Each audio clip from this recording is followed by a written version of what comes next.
ಗುತ್ತಿಗೆದಾರ ಸಚಿನ್ ಸಾವು ಪ್ರಕರಣಕ್ಕೆ ಸಂಬಂಧಿಸಿದಂತೆ ನ್ಯಾಯಾಂಗ ತನಿಖೆ ಆಗಬೇಕು. ಸಚಿವ ಪ್ರಿಯಾಂಕ್ ಖರ್ಗೆ ಅವರು ಮೊದಲು ರಾಜೀನಾಮೆ ಕೊಡಬೇಕು ಎಂದು ವಿಧಾನ ಪರಿಷತ್ ಸದಸ್ಯ ಎನ್ ರವಿಕುಮಾರ್ ಆಗ್ರಹಿಸಿದರು. ಬೆಂಗಳೂರಿನ ಮಲ್ಲೇಶ್ವರಂದ ಬಿಜೆಪಿ ಕಾರ್ಯಾಲಯದಲ್ಲಿ ಇಂದು ಮಾಧ್ಯಮಗೋಷ್ಠಿಯನ್ನು ನಡೆಸಿ ಮಾತನಾಡಿದ ಅವರು, ಹೆಣ್ಣು ಮಕ್ಕಳ ದುರ್ಬಳಕೆಯ ಸಂಚು ಸೇರಿದಂತೆ ಅನೇಕ ವಿಷಯಗಳು ಸಚಿನ್ ಅವರ ಡೆತ್ ನೋಟ್ನಲ್ಲಿ ಇವೆ ಎಂದು ತಿಳಿಸಿದರು. ತನಿಖೆ ನಡೆಯಲೆಂದು ಮುಂಚಿತವಾಗಿಯೇ ತಿಳಿಸಿದ್ರೆ ಬಚಾವ್ ಆಗಬಹುದೆಂದು ಪ್ರಿಯಾಂಕ್ ಅವರು ಪತ್ರಿಕಾಗೋಷ್ಠಿ ಮಾಡಿದ್ದಾರೆ. ಈಶ್ವರಪ್ಪನವರ ರಾಜೀನಾಮೆ ಪಡೆದ ದಾರಿಯಲ್ಲೇ ರಾಜೀನಾಮೆ ನೀಡಬೇಕು. ನಿಮ್ಮ ಪಾತ್ರ ಏನು ಇಲ್ಲ ಎಂದು ಗೊತ್ತಾದ್ರೆ ನೀವು ಮುಖ್ಯಮಂತ್ರಿ ಆದ್ರೂ ನಮ್ಮ ಅಭ್ಯಂತರವಿಲ್ಲ.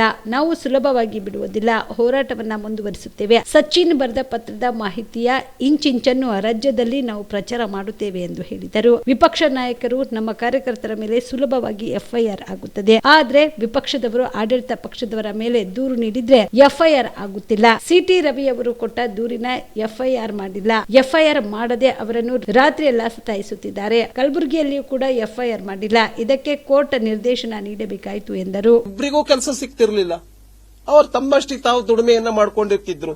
ನೀವಿದ್ದಿದ್ರಿಂದನೇ ಟೆಂಡರ್ನ ತೆಗೆದುಕೊಳ್ಳೋದಕ್ಕೆ, ನಿಮಗೆ ಲಂಚ ಸಿಗೋದಕ್ಕೆ, ಅವರ ಹೆಂಡತಿಗೆ 5 ಲಕ್ಷ ರೂಪಾಯಿ ಟ್ರಾನ್ಸ್ಫರ್ ಆಗೋದಕ್ಕೆ ಎಲ್ಲ ಯಾರ ಕಾರಣದಿಂದ ಆಗಿದೆ ಅಂತ ಹೇಳಿದ್ರೆ ನೇರವಾಗಿ ಪ್ರಿಯಾಂಕ ಖರ್ಗೆ ಅವರು ಇರೋದ್ರಿಂದನೇ ಆಗಿದೆ.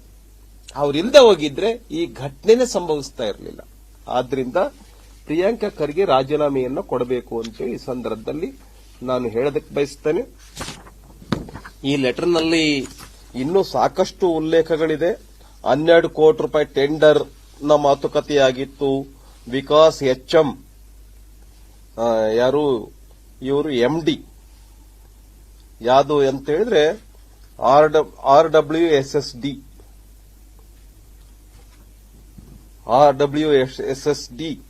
ವಿಕಾಸ್ HM MD ಇವ್ರ ಜೊತೆಯಲ್ಲಿ ಸುಮಾರು 12 ಕೋಟಿ ರೂಪಾಯಿ ಟೆಂಡರ್ ಹಾಕಿ ಈತ ರಾಜು ಕಪ್ನೂರ್ ಮಾಡಿಸಿಕೊಳ್ಳುವುದಾಗಿ ಹೇಳಿದ್ದ ಅಂತ ಹೇಳಿದ್ದಾನೆ ಸಚಿನ್. ಇದನ್ನು ಪಡೆಯೋದಕ್ಕೋಸ್ಕರವಾಗಿ 5% ದುಡ್ಡಿನ ಬೇಡಿಕೆಯನ್ನ ಇಟ್ಟಿದ್ದ. ನನಗೆ ಪ್ರಿಯಾಂಕ ಖರ್ಗೆ ಅವರು ಹೇಳಿದ ಮಾತು ದಾಟುವುದಿಲ್ಲ ಎಂದು ಹೇಳಿಕೊಂಡಿರುತ್ತಾನೆ. ಇದೆಲ್ಲ ಇದೆ. ಸುಮಾರು 5-6 ಬಾರಿ ಇಬ್ಬರು ಬೆಂಗಳೂರಿಗೆ ಹೋಗಿ ಮಾನ್ಯ ಮಂತ್ರಿಗಳ ಜೊತೆಗೆ ಭೇಟಿಯಾಗಿರುತ್ತೇವೆ. ಆದರೂ ಮಾನ್ಯ ಮಂತ್ರಿಗಳು ಅಂದಿನ ಸಿಇಒ ಇಜಾಜ್ ಹುಸೇನ್ ರವರಿಗೆ ಮೊಬೈಲ್ ಕಾಲ್ ಮೂಲಕ ಟೆಂಡರ್ ಮಾಡಿಕೊಡು ಎಂದು ಹೇಳಿರುತ್ತಾರೆ.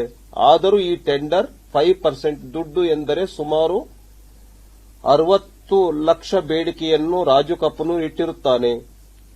ನಾನು 10 ಲಕ್ಷ ರು ಮುಂಗಡ ಹಣವನ್ನು ಅವನಿಗೆ ತಲುಪಿಸಿರುತ್ತೇನೆ ಎಲ್ಲ ಇದೆ. ಆದ್ದರಿಂದ ಸಂಪೂರ್ಣ ಹೊಣೆ ನೇರ ಇದ್ರ ಬಗ್ಗೆ ತನಿಖೆ ನಡೀಲಿ. ನೋಡಿ, 12 ಕೋಟಿ ರೂಪಾಯಿ ಅಂತ ಹೇಳಿದ್ರೆ 60 ಲಕ್ಷ ರೂಪಾಯಿ, ಅದಕ್ಕೆ 10 ಲಕ್ಷ ರೂಪಾಯಿ ನಾನು ತಲುಪಿಸಿದ್ದೇನೆ. 5-6 ಬಾರಿ ಬಂದಿದ್ದೇವೆ, ಫೋನ್ ಮಾಡಿದ್ದಾರೆ ಮಂತ್ರಿಗಳು, ಎಲ್ಲ ಇದೆ.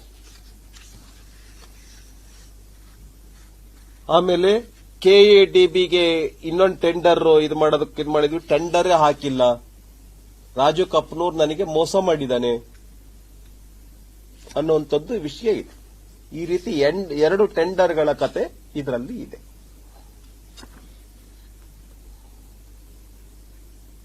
KIADB ಟೆಂಡರ್ ಅನ್ನು ಹಾಕದೇ ಇರುವುದನ್ನು ನನ್ನ ಹತ್ರ ಹೇಳಿರುವುದಿಲ್ಲ ಮತ್ತು ನನ್ನ ಕಾಲ್ ರಿಸೀವ್ ಮಾಡದೇ ಇರುತ್ತಾನೆ. ಸುಮಾರು ಸಾರಿ ಕಾಲ್ ಮಾಡಿದರೂ ಈತ ಮತ್ತೆ ಈತನ PM ವಿನಯ್ TP ರಿಸೀವ್ ಮಾಡದೇ ಇರುತ್ತಾರೆ. ಈ ವಿಷಯವನ್ನು ತಿಳಿದುಕೊಳ್ಳಲು ನಾನು ಮತ್ತು ರಾಜು ಕಪನೂರ್ ಗ್ಯಾಂಗ್ ಬೆಂಗಳೂರಿಗೆ ಬಂದಿರುತ್ತೇವೆ. ಅಲ್ಲಿ ವಿಚಾರಿಸಿದಾಗ ನಮಗೆ ತಿಳಿದು ಬಂದಿರುತ್ತದೆ ಟೆಂಡರ್ ಹಾಕದೆ ಫ್ರಾಡ್ ಮಾಡಿದ್ದಾರೆ ಎಂದು. ಹೀಗೆ ಒಂದು ದೊಡ್ಡ ದಂಧೆ ಆಗಿ ಮಾರ್ಪಟ್ಟಿದೆ. ಈ ಸರ್ಕಾರದಲ್ಲಿ ಈ ತರದ ಅನೇಕ ನಿಮ್ಮ ಮನೆಯಲ್ಲಿ ಮದುವೆ ಇದೆಯಾ? ಮದುಮಗ ಸೇರಿದಂತೆ ಸಂಬಂಧಿಕರಿಗೆ, ಸ್ನೇಹಿತರಿಗೆ ಬಟ್ಟೆ ಖರೀದಿ ಮಾಡೋದಿದೆಯಾ? 10 ಅಂಗಡಿಗೆ ಹೋಗಿ ಬಟ್ಟೆ ಹುಡುಕುವ ಬದಲು ಎಲ್ಲಾ ರೀತಿಯ ಹಬ್ಬಗಳ, ಮದುವೆ, ಶುಭ ಸಮಾರಂಭ ಸೇರಿದಂತೆ ಎಲ್ಲಾ ರೀತಿಯ ಬಟ್ಟೆಗಳು ಇದೀಗ ಒಂದೇ ಸೂರಿನಡಿಯಲ್ಲಿ ಕಲ್ಪಿಸಿದ್ದಾರೆ. ಹಾಗಾದ್ರೆ ಚಿಂತೆ ಬಿಡಿ. ನಿಮ್ಮ ಕಲಬುರಗಿಯಲ್ಲಿ ಮೀರಾ ಮೆನ್ಸ್ ಅವೆನ್ಯೂ ಪುರುಷರ ಬಟ್ಟೆಗಳಿರುವ ಬೃಹತ್ ಶೋರೂಮ್ ಪ್ರಾರಂಭಿಸಿದ್ದಾರೆ. ಇಲ್ಲಿ Manyavar, Blackberry, Jack and Jones, rare rabbit, Spykar, Indian Terrain, Arrow, Mufti, US Polo ಸೇರಿದಂತೆ ಎಲ್ಲಾ ರೀತಿಯ ಬ್ರಾಂಡೆಡ್ ಬಟ್ಟೆಗಳು ಇಲ್ಲಿ ಲಭ್ಯ. ಇನ್ನೊಂದು ವಿಶೇಷ ಏನೆಂದ್ರೆ ಮದುಮಗನಿಗೆ ಹಾಗೂ ಸಂಬಂಧಿಕರಿಗೆ ಮದುವೆಗೆ ಬೇಕಾದ ಎಲ್ಲಾ ರೀತಿಯ ಬಟ್ಟೆ, ಸೂಟ್, ಶೇರ್ವಾನಿ, ಜೋಧ್ಪುರಿ, ಬ್ಲೇಸರ್, ಪೇಟಾ, ಶೂಸ್ ಸೇರಿದಂತೆ ಎಲ್ಲಾ ರೀತಿಯ ವಸ್ತುಗಳು ಇಲ್ಲಿ ರಿಯಾಯಿತಿ ದರದಲ್ಲಿ ಲಭ್ಯ. ಮತ್ತೆ ತಡ, ಹಿಂದೆ ಭೇಟಿ ನೀಡಿ. ಕಲ್ಯಾಣ ಕರ್ನಾಟಕದ ಬೃಹತ್ ಬಟ್ಟೆ showroom Meera men's avenue, Lahoti petrol bunk ಮುಂಭಾಗ, ತಿಮ್ಮಾಪುರಿಗೆ ಹೋಗುವ ರಸ್ತೆ, ಕಲಬುರಗಿ. ಹೆಚ್ಚಿನ ಮಾಹಿತಿಗಾಗಿ ಸಂಪರ್ಕಿಸಿ 9916745499.